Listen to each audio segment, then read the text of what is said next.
ladies, it's Heather, and I had a hot second. I'm getting ready to go to bed, so I wanted to come on and update you guys on what happened with the clomid.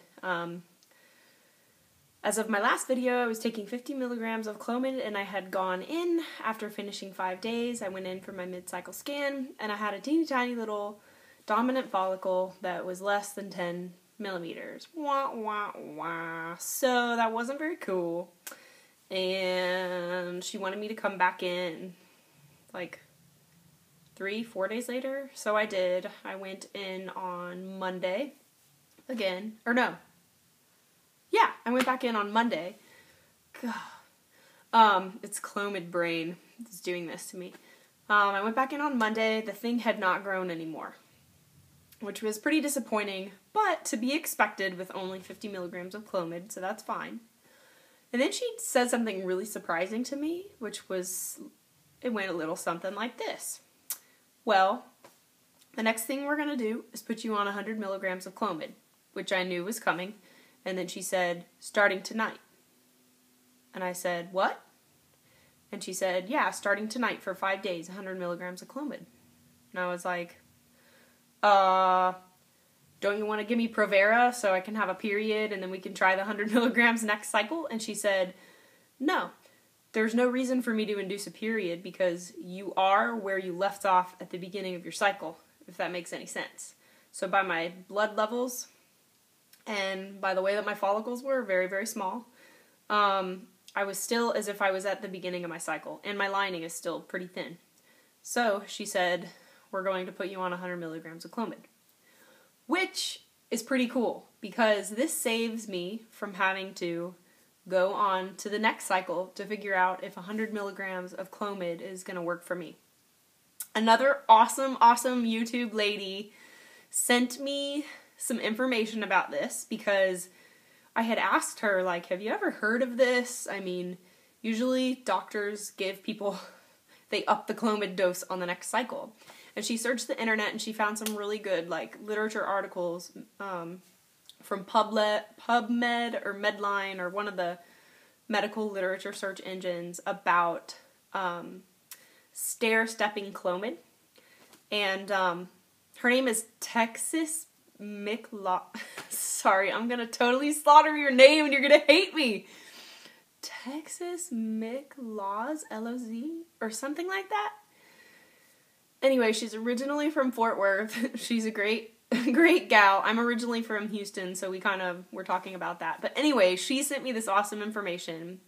And I'm gonna write her real name below because I'm totally disgracing her right now and it's so terrible.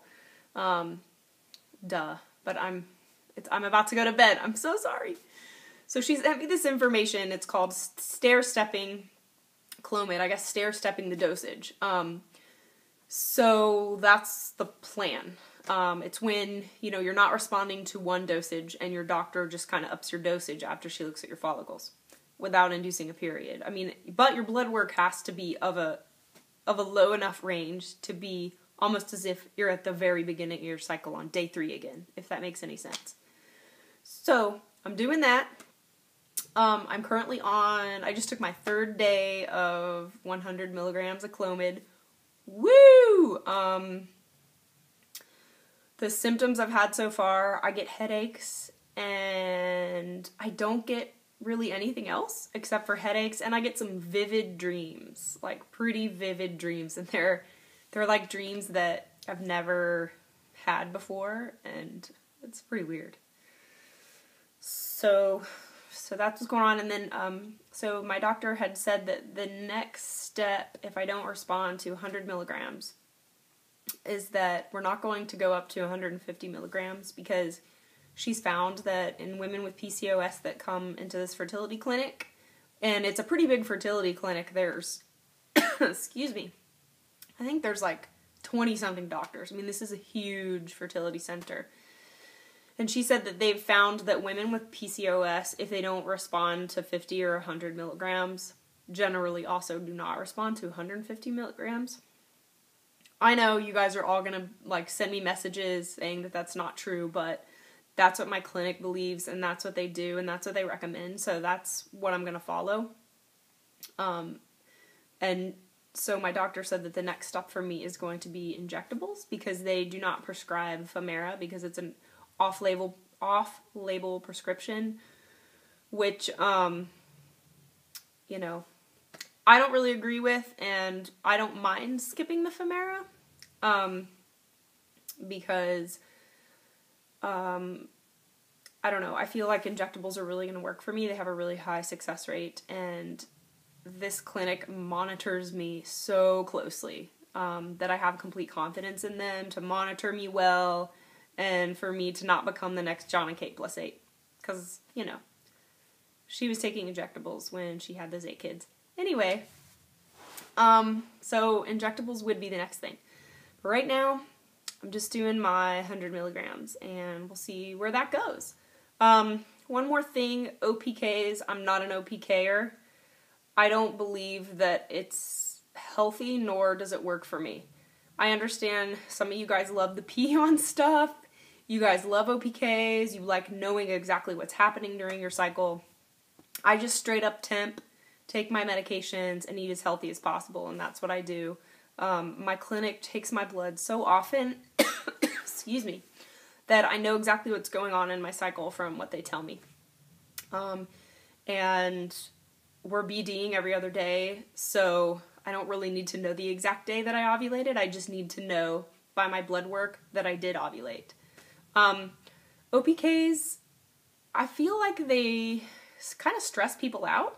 I mean, everyone is always reading the lines and trying to figure out, is this line as dark as the control line? I mean, and some people feel like they get positives for 3 days in a row, and it's just all so confusing, and for me, it's completely unnecessary. It just causes a lot of added stress during my cycle that I don't need, and I don't need to know exactly which day I ovulated on. I feel like if I'm having sex every other day, that's all that I can do, and my clinic's going to tell me if I ovulated or not by my blood work, and we're good to go. I had really bad experience in the past when I was trying to conceive naturally. Excuse me, I have a bad cough today. Where I would get, my LH to FSH ratio is ridiculous. It's like 4-to-1. My LH is just so high all the time that I will literally get 6 or 7 positive OPKs in a row. And I'm not talking just a little faint line. I'm talking the control line and the test line, same color. Both really, really dark. Or, like, the test line is darker than the control line. 6 or 7 days in a row. So, anyway, I totally understand why you guys OPK. I'm not knocking it. I'm just saying that for me, doesn't work. Just stresses me out. So that's another thing. You're not going to hear me talk about OPKs. I also, since I'm being monitored, since my blood is going to be tested, I'm not going to spend the money on pregnancy tests, and I'm not going to test during my 2-week wait. I'm just going to go in and get my blood drawn, and I really want to get the phone call from the nurse saying that, hey, guess what? You're pregnant. I really want that, and that will be a 100% you're pregnant, rather than relying on testing and testing and testing and testing at home, and paying for things that I don't need, because I'm going to pay for my blood work anyway. So that's just how I feel about those things. I don't like peeing on stuff. That's about it. So here we go. 100 milligrams of clomid within the same cycle as 50 milligrams of clomid. So we'll see how that goes out. And thanks for watching, everybody. I've gotten a lot of new subscribers, and it's pretty cool. I'm going to subscribe to you guys back. And baby dust to everybody. Have a great, great, great rest of the week, and have a great weekend. Bye!